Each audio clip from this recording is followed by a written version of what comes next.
let's chat about first-time mamas and what you can either they may do or like what you can do about it, and then like what happens like if they just don't get the knack. So first off, some of the things that first-time mamas, and some of this depends on the breed. Some breeds are just professionals. French labs are not the case. They can not even know what to do with a nest box. They might try to build a nest outside of the nest box that you give them. They may not even bother to feed their babies. They might kind of go with them, but they may not produce milk. A whole host of things. And honestly, hope for the best, but expect the worst. It's kind of the thing you have to take with first-time girls. If the nest box thing is an issue and she continually wants to build one out of it, try another box. Like I have 3 of them. If you have extras, then just try a different box. There could be a funny smell about it she doesn't like. You could try a different material, like nesting material. I try not to do anything that could be a major food source because I don't want them to eat it. I want them to nest with it. So that's why I don't use hay or grass or anything like that. It's always straw or pine bedding. I have used newspaper, but I didn't like it. It kind of like just made a gooey mess, so that wasn't a good choice in my opinion. So if you can swap things out and try, keep putting it back in the box. The other thing that you can do is contain her area to be super small so that she has no choice but to use that box for her nest. So like especially if some people keep their rabbits in their house, I've noticed issues with that. So like for the time being, right around her due date, pen her up to where she has enough space to lay down, eat, sleep, and build the nest kind of thing, to kind of just force her to be like, this is where you have to put your babies, because it's for their safety, right? It's not like we're being fussy or anything for no reason. So try your best to do that. If milk coming in is an issue, and then I have started adding electrolytes that is for livestock, don't do people.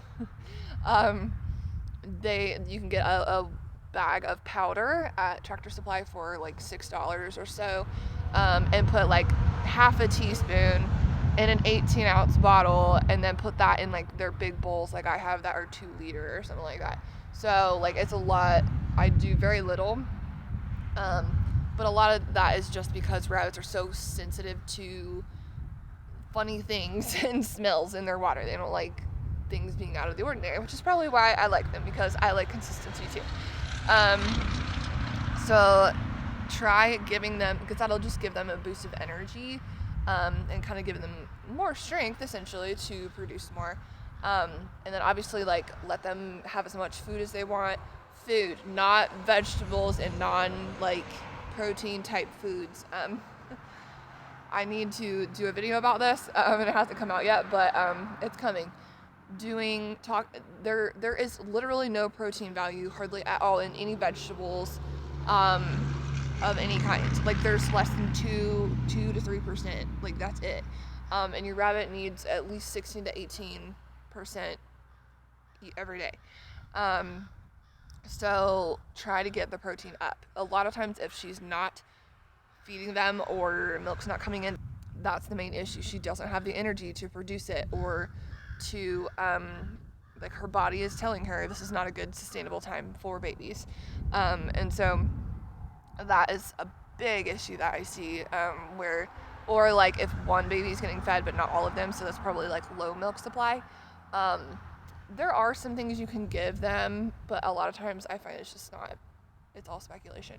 I have hand-fed babies. A lot of times the Whiskey's kitten milk, Whiskas, whatever. Anyways, it's like a purple box, and it's a smaller box, and I'll have that linked below, but I will supplement the ones that are not getting fed enough to get them hopefully up to the same level, leaving them in the nest and everything, but hopefully getting them enough energy to fight for enough food, because a lot of times all it takes is about a day and a half for them to fall behind, and then they're done.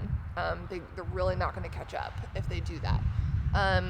What's another issue? If she steps on them, stepping on them on purpose is a thing.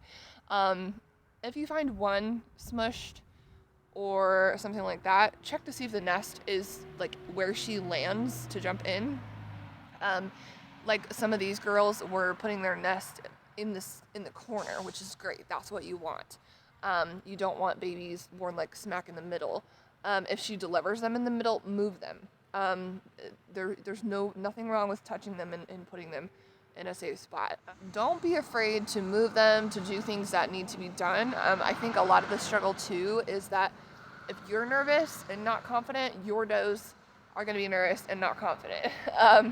They sense your uneasiness and your like just unsureness. So while yes, you probably don't live with them, you are their caregiver. You are their like herd leader essentially. While they don't have the pack mentality like dogs do, you're the consistency in their life. So they see you every day to feed them and water them and all that stuff. So if the one thing that's in their life consistently is nervous and freaked out, they're gonna be too. So even if you are nervous, suck it down, shove it in your stomach and turn that energy into action instead of like avoidance or, just not doing anything. Okay, this is gross, so be forewarned. Some babies or mamas will eat them. I've had it happen a couple of times, only one major time I can think of with a French lap. Some of them just have bad quirks and habits. This is where you have to decide what is good for you. You could choose to try her, like set a number and be like, if she doesn't figure it out by try number 3, she's gone. And I think that's a good idea. The thing that I don't think is a good idea is if to really try too much. I mean, you don't want to get rid of a good doe, obviously, but like if she has for sure the second time not done a good job and it's not just like an accident, consider removing her from the herd because you're essentially breeding bad moms. And so while it may not be fully within the breed to be an awesome mom, like you don't want to continually use ones that are just bad at it, right? So consider that. That's not a genetic quality you want to pass on. So a 3 strikes and you're out kind of rule would be good. If it's like this where it's early spring and she fails on her job, give her a month or 2 to recover and try again. I think a lot of times if you skip a year or you wait too long, then she's like, I don't know. Like you're out of the teaching mode. We're trying to get her hormones in her body to go like, this is what we're supposed to do. It's just something you're gonna have to keep trying. And like, this is where I will tell people that you need to learn to put up a wall between your emotions and the rabbit, especially during breeding time and baby time and all of that.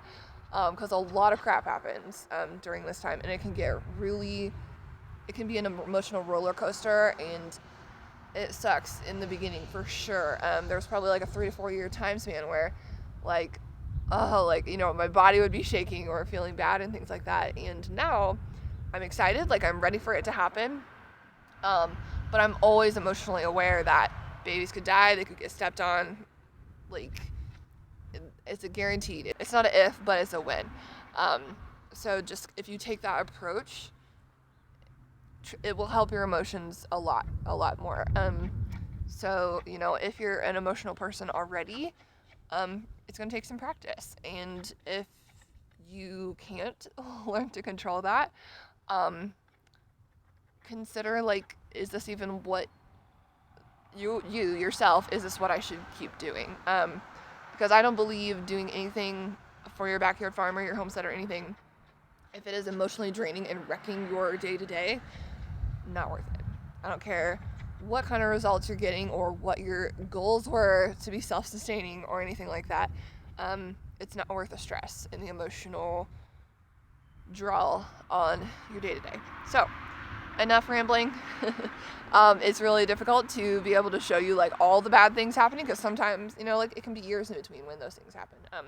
So do your best. If you ever reach out and you have an issue with that, you can always email me, and that's down in the description as well. With your questions, I will try to answer it as best I can. Obviously, I'm not a vet, but I've been at it for a long time. I wish you a good litter season and as much success as possible, and I will see you next time.